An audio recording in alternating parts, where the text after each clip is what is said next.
Hello! ஒரு அருமையான தக்காளி ரசம் செய்யலாமா? என்னதான் கிராண்ட் ஃபுட் சாப்பிட்டாலும், நம்ம வீட்ல ஒரு நல்ல ரசம் ரைஸ் சாப்பிடுறது ஒரு செம ஃபீல்ல. இதுக்கு முதல்ல ஒரு பெரிய நெல்லிக்காய் சைஸ் புளி எடுத்து தண்ணி ஊத்தி கரைச்சு வச்சுக்கோங்க. அடுத்து நல்ல பழுத்த தக்காளி ஒரு 4 தக்காளி எடுத்து நல்லா வேக வச்சு எடுத்துக்கோங்க. அத இப்படி நல்லா கையில பெசஞ்சு விடுங்க. நல்லா கரைச்சுக்கோங்க. கூடவே கொத்தமல்லி தண்டு தேவையான அளவு தண்ணி சேர்த்து ரசத்த நல்லா கரைச்சு வச்சுக்கோங்க. அடுத்து ரசப்பொடிக்கு ஒரு 2 பச்சை மிளகா, ஒரு 10 பல்லு பூண்டு, மிளகு 1 டீஸ்பூன், சீரகம் 1 டீஸ்பூன் இது எல்லாத்தையும் சேர்த்து நல்லா இடிச்சுக்கோங்க.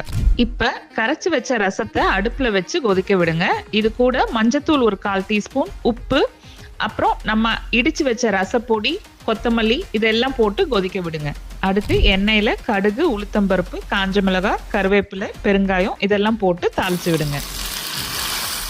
அவ்வளோதாங்க, அட்டகாசமான தக்காளி ரசம் ரெடி.